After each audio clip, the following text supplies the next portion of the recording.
Hi everyone, আপনাদের সবাইকে রিয়াস বং কিচেনে স্বাগত। আশা করছি আপনারা সবাই ভালো আছেন। আজকে আমি আপনাদের সাথে একটা চটজলদি রেসিপি শেয়ার করব, যা 5 মিনিটে রেডি হয়ে যাবে আর খেতেও হবে খুব সুস্বাদু, যার নাম বাদশাহী পনির। চলুন রান্নাটা শুরু করি। প্রথমে কড়াইয়ে 2 চামচ সাদা তেল অ্যাড করলাম। পিস করে কেটে রাখা 300 পনির ওই তেলে ছেড়ে দিচ্ছি। হাই ফ্লেমে পনিরগুলো ভালো করে ভেজে নেব।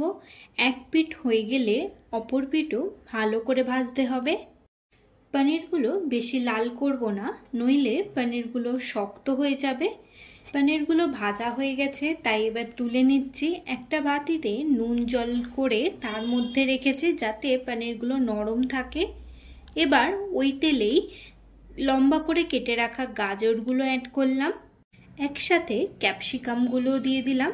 1 চা চামচ নুন অ্যাড করে ভালো করে ভেজে নিচ্ছি। বেশি লাল করব না, একটু ভালো করে সটে করে নিলেই রেডি হয়ে যাবে।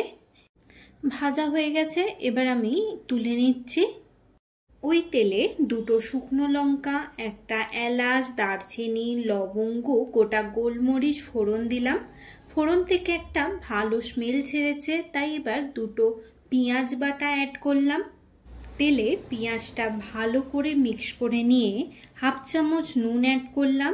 আবারও ভালো করে নাড়ব যতক্ষণ না পেঁয়াজের কালারটা চেঞ্জ হচ্ছে। 1 চামচ আদা বাটা, 1 চামচ রসুন বাটা, 2টো কাঁচা লঙ্কা অ্যাড করে আবারও ভালো করে ভাজবো যতক্ষণ না আদা রসুনের কাঁচা গন্ধটা চলে যাচ্ছে। অন্যদিকে আমি একটা পেস্ট বানিয়ে নেব। মিক্সিতে 2 চামচ চালমগজ, 1 মুঠো কাজু বাদাম আর 1 চামচ পোস্ত আর 2টো কাঁচা লঙ্কা অ্যাড করলাম। এবার বেটে নেওয়া পেস্টটা আমি ওতে অ্যাড করে দিচ্ছি। আবারও ভালো করে কষবো যতক্ষণ না মশলা থেকে তেল ছেড়ে দিচ্ছে। দেখুন মশলা থেকে তেল ছেড়ে দিয়েছে। এবার 2 চামচ ফ্যাটানো টক দই আমি অ্যাড করছি।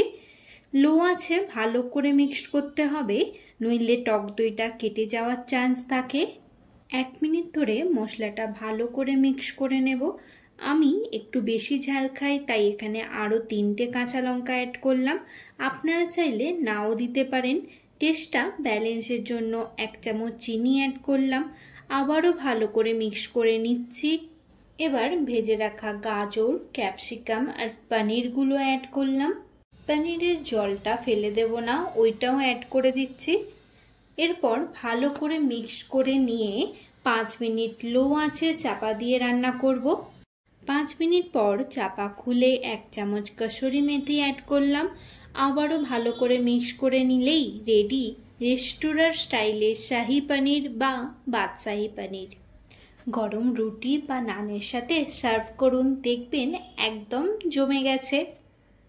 বাড়িতে বসে রেস্টুরেন্ট স্বাদ পেতে একবার বাড়িতে বানিয়ে ফেলুন বাদশাহী পনির। ভিডিওটা ভালো লাগলে লাইক অ্যান্ড শেয়ার করবেন, সাবস্ক্রাইব করতে ভুলবেন না।